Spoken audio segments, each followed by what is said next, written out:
Hi everyone, I'm Dr. Ken Sable. And I'm Sabine Ramsey, and welcome to The Shift. So today we are going to be talking about financial worry, and we have Ben with us, and Ben is going to go ahead and share some of his experiences. Welcome, Ben. Hey Ben. Hi everyone. Hey, how are you?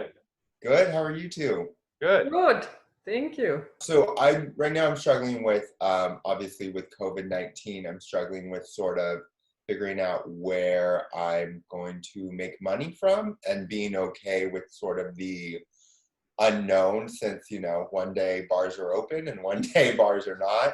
I don't work in bars. But I do work in party hosting, which obviously has not happened since March. And then I also work in film festivals, which also has not happened since March. So yeah, I'm just trying to figure out, especially as a writer and director, like where I'm going to be making money from, if we can't be going into production either. Did you have that money thought and worry prior to COVID, or is this just specific to COVID now? It feels specific to COVID because I had a lot of the gigs I had been getting were pretty consistent for the past several years. So now I literally can't do some of these jobs anymore. Well, that's very interesting, Ben. So thank you for that. Ken and I will now discuss your issue, and we will bring you back after. Great, thank you. Okay, Sabine. So clearly the worry here feels specific to what kind of work am I going to be able to do as far as generating more money. But this is important to get clear on what the specific worrying is about the money. That would be a place that I would want to start. He talked about uncertainties. So again, really helping him to understand that the worrying often is about trying to control what we don't have enough information on. In other words, none of us is clear as to when this is going to come to an end or when things are going to come back to normal. So I might really highlight the importance of that the worrying is an attempt at trying to manage or mitigate some of the uncertainty that is out of his control. Yeah. And can he begin to release some of that worry simply because what he's worrying about is unknowable. What he's worrying about is unsolvable as far as COVID-19 goes. Yeah. I get this at the moment as a coach quite a bit, where people are stuck in this thought loop of, oh my God, what if? And they are just so caught up in this negative thinking that they don't see the things that could be possible, because they're so much focused on, like he was saying now, the events business. And by trying to get them to acknowledge their feeling and just saying, okay, this is what is, accept what is, rather than resent, which is a huge shift from a moods and emotions perspective, to move from resentment into acceptance and say, okay, this is what the situation is right now. How can I pivot out of this and make it into something that will earn me money? Maybe it's not what he used to do. Maybe it's something completely different. But whilst you're stuck in this thought process of, okay, this is where I used to earn my money and it's shut down. I don't know if I can do it next week or in 3 months' time, but go to the place of what is possible, even with a shutdown. So again, as a therapist, I'm looking also to how the client is not only looking at the content of what is going on or the content of the worry, but how he's in relationship to his thinking. In other words, can he become more curious? Can he become less judgmental? And can he begin to also recognize what other experiences or goals can he have some control over? In other words, could he also focus in on gratitude, what he has? Yeah. Could he focus in on the experiences and goals that are unrelated to money. In other words, what values and what experiences is he wanting to cultivate that might not be about money, but might give him some more balance, so that the worrying about money doesn't take center stage to the same extent and drive some of the anxiety.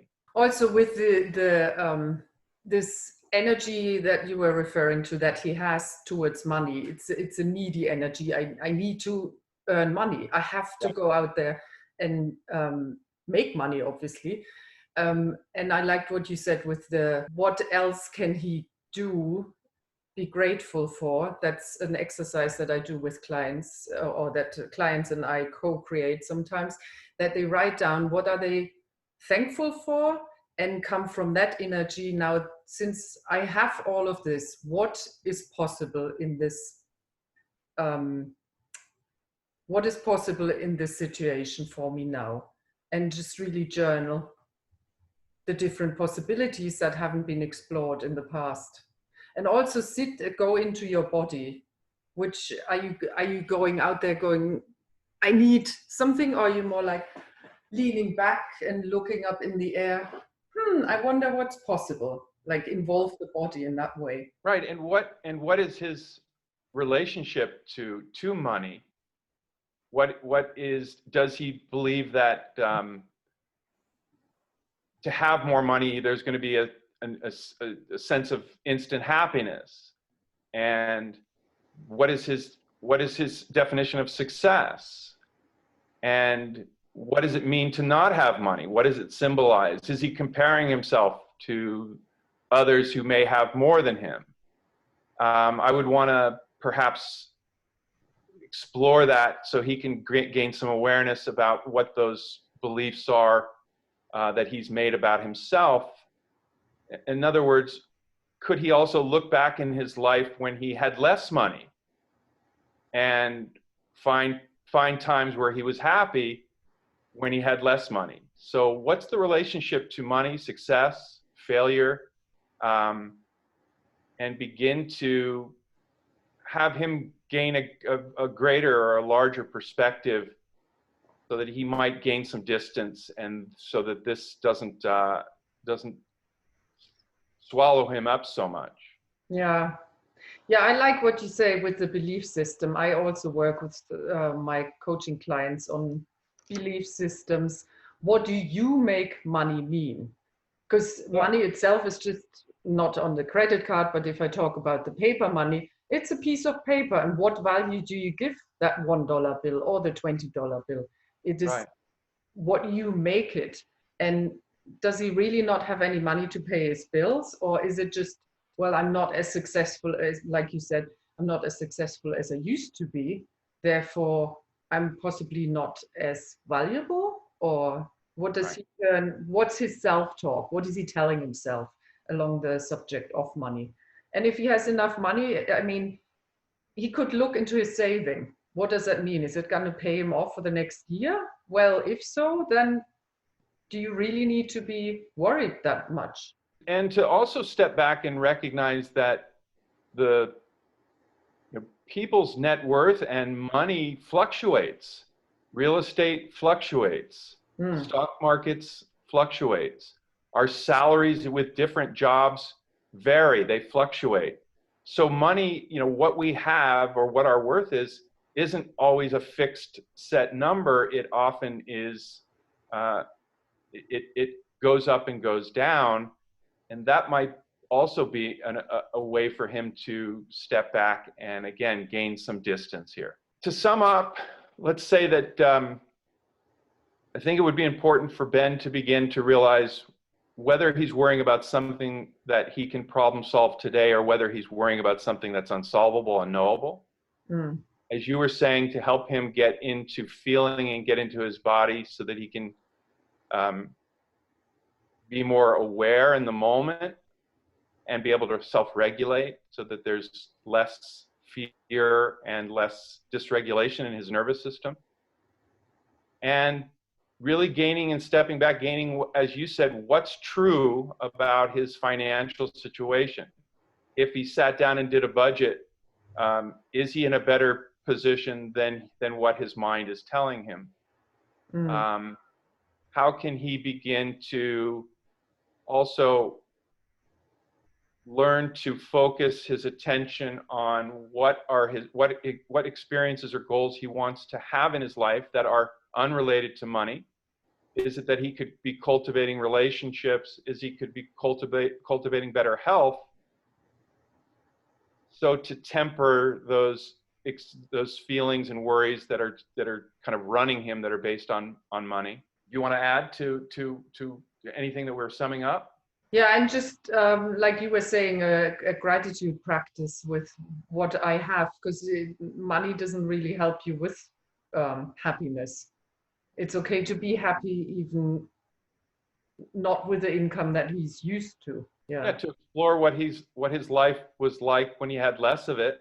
It is more difficult to be in anxiety, to be in fear when you're moving into a place of gratitude. Those things often can't exist together. Which is a good thing.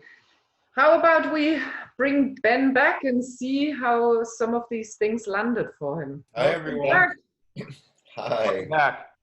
Thank you. Thank you. So do you share what some of our discussion, how that landed for you? Yeah, I think what stuck out for me was moving from a place of acceptance instead of resentment, like figuring out what those steps or those thoughts are, whether it is doing that budget or letting go of this like comparison to who I am now versus who I was, before the pandemic, and definitely setting up a gratitude practice. Well, probably enhancing. I have a gratitude practice, but enhancing my gratitude practice for sure. Yeah. Right. And again, you can really explore what your life was like when you had less than you have now.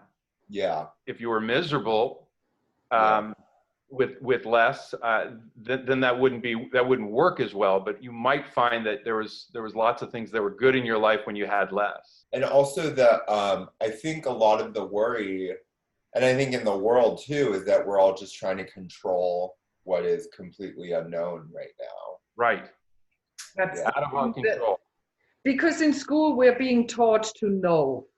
We get grades for knowing our stuff. And now we're in a situation where nobody knows, not even the experts know. We're all beginners. We're all learning this situation and how to deal with it.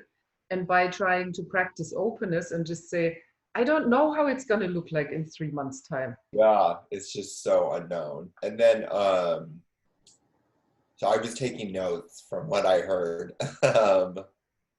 Just exploring that relationship to money and like what money actually means to me. And beginning to explore the way in which you're relating to your own thoughts about it. Yeah.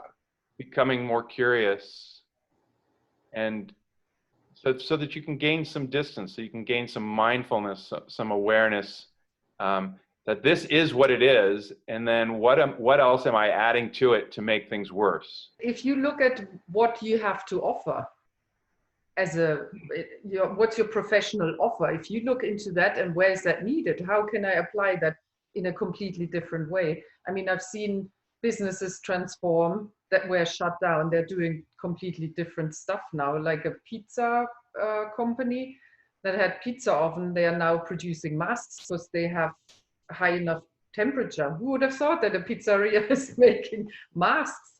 Just look at what are your assets, what are your skills, and where's the demand for that skill? How can you pivot out of your current situation? Yeah. And that comes with acceptance, moving from resentment into acceptance, accepting what is, and then, okay, what's possible? And also, is there opportunity? You didn't say this, Ben, but it might be relatable to somebody else who's listening. Is there an opportunity to reach out for help, support, or collaboration? Particularly, now when we are all isolated, where can we reach out to connect and to find somebody with another voice or another pair of eyes that might offer something that we hadn't thought about? Not so dissimilar to what you're doing now. Yeah, definitely. Thank you so much, Ben, for being with us and for being so open about what you're worrying about. And we hope by you sharing this and the people out there who are listening can take away some of the strategies. We hope by seeing how a therapist and how a coach might look at this particular issue could benefit. We are going to focus on many other issues coming up in other episodes, so I hope you guys will come back and tune in. And thanks for joining us. If you like this conversation, please leave us a comment. And also, if you know somebody that might benefit from it, share the link with them, grab a coffee, and talk about it. Thank you so much. Thank you.